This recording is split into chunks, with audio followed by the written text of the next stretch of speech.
Hey everybody, and welcome back. And I'm here again with Mary and Fiona, and actually Friday too, but he's just brooding like he usually does.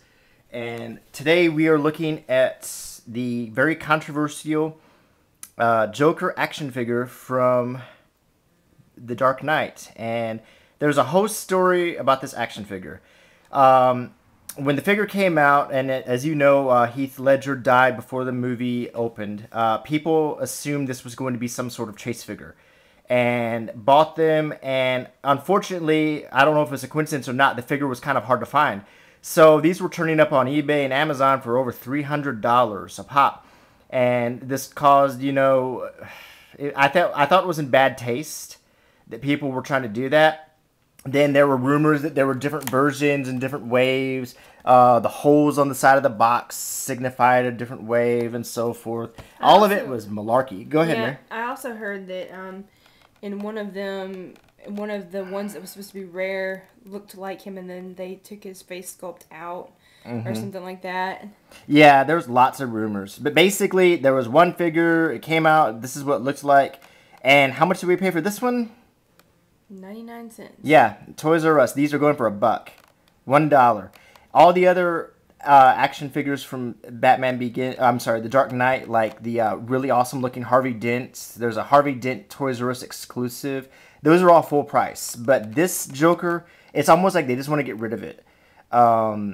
You can easily acquire one of these now. I've seen them everywhere from Ross to TJ Maxx to... these are just falling off trees. Whereas once upon a time, people were trying to sell these for over $300, and I really hope that no one paid that much for it. As you can see on the back, they actually indicate that this Batman with a removable mask is the chase figure. And if you collect action figures a lot, in my experience, it's kind of unusual for them to identify a chase figure, so I just assumed that they did that to... reassure you that this Joker was not being made as some sort of chase figure because Heath Ledger died. So anyway, it's over and done with. You can easily get one of these if you want to open it, and we're about to open this figure and review it. So let's just look at the packaging. Like I showed you, the chase figure. There's another Gotham City thug on the back, and incidentally, on eBay, when the movie came out, they were actually trying to sell these as well, pretending that they were Heath Ledger Jokers, and the searches were awful. It was like you would bring up the figure on eBay, and it'd be like Heath Ledger Joker rare action figure, hardly ever made, and so forth, which was just nonsense. And there's a detail of the figure right here, and here's the packaging. I'm not a big fan of this style of packaging, and I'm also not a big fan of this scale of action figure. But yeah, it's a bad scale. The packaging doesn't bother me. It's kind of nifty, but it's kind of a recessed area. I like how the Dark Knight part was done. I like this overall size and feel of the package. The air holes for collectors. It's definitely a collector-friendly packaging. Yeah, I don't like the scale of the figure either. I think, personally, I like the packaging. It is kind of bulky, but it's good for display. Yeah, it's mainly, this is for display. Yeah, the back of it, that's well designed. As you were showing some of the details of the back, I actually read this and thought it was kind of weird. It says, experience the denizens of Gotham City in all their heroic or hideous glory with Movie Masters figures. These highly detailed figures give you an up-close and personal look at the freakish makeup of the Joker in his Gotham City thug and Batman suit, all from the Dark Knight movie. It's just kind of funny that they would... I don't know, I guess I'm used to Star Wars packaging where they talk about the actual person, and this is like trying to sell... the action figure because it's an action, or because it's a figure, or more like a figurine than anything. Right. It's just kind of unique. I don't know. I guess it's because I'm more used to the style that Star Wars. Yeah, this is a different brand. That's a different approach to action figures. This is here's the bottom. Yeah, and at one point in time, I know that there was a rumor out that you could tell which one was the rare one and which one wasn't by some information on the bottom of here too. And I think we figured out that all of that was just, like I said, malarkey. It was just people trying to make money. And but now what we're gonna do is open this $1 figure. You want to open it, Mary? Yeah. Okay. The there anyway. Yeah, it's practically already open. The thing's been sitting on. It's a peg warmer. It's been sitting on the peg so long. It's wow. Yeah. It's all dry rotted. Yeah. Okay. He came with this Joker trading card, which inevitably got bent sitting in there so long, and would have gotten bent no matter what. It's looks like a card, and it feels it's about the right thickness. It looks like the prop from the movie. Yeah. I can't remember if the one that he actually had looked like that or not. Yeah, I think that's identical to the one he had in the movie. Yeah, it's neat. Yeah, it's a nice little extra. Oh, we still got scissors. I think I can manage to undo him here. Yeah, he just did 2 bands. So okay, not that's too bad. Cool. Not too bad. Does he have a... What is that in his hand? That's actually a little knife or something. It's really bent. Yeah, I hate when that happens. Yeah, they jammed it in the package and the knife blade is bent, so it's kind of ridiculous looking. Yeah, it's way bent. I mean, and I know that the character in the movie had a funny way that he held his head. I do realize that, but as you can see here from a side, wow. it's pretty stupidly over exaggerated. Bad posture. Yeah. Yeah. I don't like how the neck, you can see, kind of curves out, and then his jaw. I mean, look at how much chin. That's kind of stupid looking. Yeah, that's pretty bad. I noticed that in the packaging, but I thought maybe outside it wouldn't look so bad. From face on, it looks kind of like how he held his head in posture in the movie, but definitely not from the side. The side view's pretty bad. And like we noticed before, he's holding a knife. That's horribly bent. Yeah, it's made out of that really, really flexible plastic, and it got extremely bent. I thought it was a hook at first. I didn't realize that he was actually holding a knife. So that didn't fare well at all. I guess we can take a good detailed look at his face. You can see. Yeah, I promise I'm getting a better camera pretty soon. This is the last few videos where I'll be using this blurry flip cam. He has okay detail. He has some texturing on his hair. You know, the messy face makeup, but you know, on the back of the packaging they said to see all the detail of their gory makeup, and it's not so detailed that I'm impressed. His hair, the green paint for his hair is kind of messy right there. It comes up onto his face. Yeah. I'm not super impressed with the paint job at all. I mean, that's all that they had to paint. They didn't have a whole lot to do, so if they can't do that really well, and this is a larger figure than a Star Wars figure, so they had more room, you know.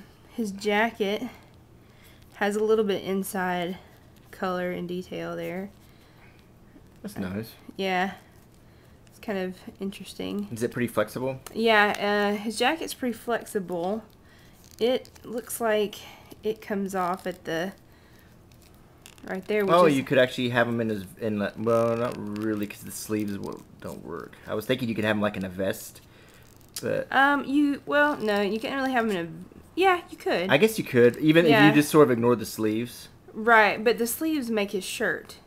And his shirt match. So okay, yeah, I guess that works. You could have two. You could have him in kind of two wardrobes. Yeah, I think it would be a booger to get that off and get it back on there. Yeah. It looks like one side wants to come off a little easier, maybe. But this is still so stiff that it would be kind of hard to do that. But yeah, it looks like you could be able to take his... Because he was in his vest a lot in the movie. Yeah, he was in the vest and a shirt. So it looks like the long jacket could come off. It comes off at the shoulder seam. So it looks like it could come off, and then what appears from the outside is his jacket arms would actually be his button-up shirt arms. So you could do that. Yeah, you could do that. He has a little watch fob chain that's flexible. Cool. That's cool. Yeah. Does he have a I thought he had like a scabbard in his sleeve for his knife. Is there anything like that going on? I don't know if I heard that, but maybe I heard wrong. I don't see anything like that. Okay. I don't see anything like that. And he has this evidence bag. Unless you want to count that, but that's just a crease. Yeah, I guess you could jam it up in there, but I don't think there's anything intentional. No. I mean, his swivel wrists, what do you call that, a ball? Is it a ball hinge? Is it ball hinge. Or it's not, does it move around in circles, or is it just, no. That's a swivel hinge. Swivel hinge, and they're not hidden or anything. None of his joints are hidden. They're pretty rudimentary. Yeah, I don't think he has any ball hinges. He just has a ball jointed neck. Yeah, that's it. Yeah, he's got some crummy articulation, and I'm not a fan of the joints on these because these are like 80s joints. They're not up to the standard that they can do today. Another thing about his overall appearance that I thought was poorly done would be his torso, and then this area right here, the front of his pants. It's just too long. It's not how an actual human being is built. Yeah. It's not how that character wore his trousers either. It doesn't look right. No. The knife's ridiculous looking. Yeah, the knife looks more like some kind of strange hook. Yeah. Thing going on here, but his shoes are kind of nifty. There's some detail in his shoes that are. Yeah, that's kind of cool. Yeah. Kind of cool. And he's got hinged ankles. Look at that. You can see the pegs in it. Oh my goodness. Yeah, they're really bad. That's bad. And they don't even move very much, so it was almost not even worth it. They should have just made them fixed. Yeah, that wasn't even worth it. But his shoes are, I guess the shoes are just kind of neat because you don't see a whole lot of like dress shoes on action figures, I guess. Ooh, you can get that out. I can get the evidence back. So the last little accessory, and I guess you can put the card in there. Yeah. Neat. This is the Gotham Batboy. It's basically a Ziploc baggie. With a sticker on it. With a sticker on it, yeah. Yeah, that's unbelievably, I've always wondered, because I've seen these a million times, but wow. Anybody that has a Ziploc bag and some stickers can make 20 million of these of your own. You can, yeah. Oh, look, evidence bag. There you go. All right, so what's the verdict? Was it worth all of the controversy? No, I would like to get a closer look at the Harvey Dent special edition. I know. one. I wish I got that one. It comes with the coin and everything. Yeah, that one was cool. Yeah, his makeup was done really well. His suit was really nice. Wasn't there two Two-Faces? Yeah, there was one is Two-Face, and then there's Dent. one just as Harvey Dent. Yeah, and they were both really cool. Yeah, that one looks cool. Yeah, and I admit this fella, the Joker's subpar for sure. The two things about him that really are, well, I say three things. There's three things about him that are totally kill it. I would say is that huge chin, the bad rendering of his trousers being too long and making his body not look right, and the poor paint job on his face. They only had one spot to paint, that was his face, and he had the most, him and Two-Face had the most opportunity for paint jobs, and they really just did not take advantage of it at all. It's messy. Yeah. So. Oh, is that I thought that was one of those stickers that you can... No, it's not. Okay, I thought that was actually one that you could peel off and reuse, but it's not. Yeah, I guess if you really wanted If you really to try, wanted to, you could might have be able yourself to. your own Batman Begins sticker. Or Batman, The Dark Knight. Oh, The Dark Knight. I keep calling it the wrong movie. Yeah, I guess you could if you really, really just wanted a sticker. Well, go to Toys R Us, pick it up for $1, and I hope you didn't pay $300 for this. I so hope you didn't pay $300 for this. Just here, take it from me. Don't ever pay $300 for any action figure because it's just not worth it. So now I know someone's gonna hate me for saying that, but these are not worth $300. Okay, now that's gonna wrap up this review, and we'll do some more collaboration reviews in the future. Bye. Bye.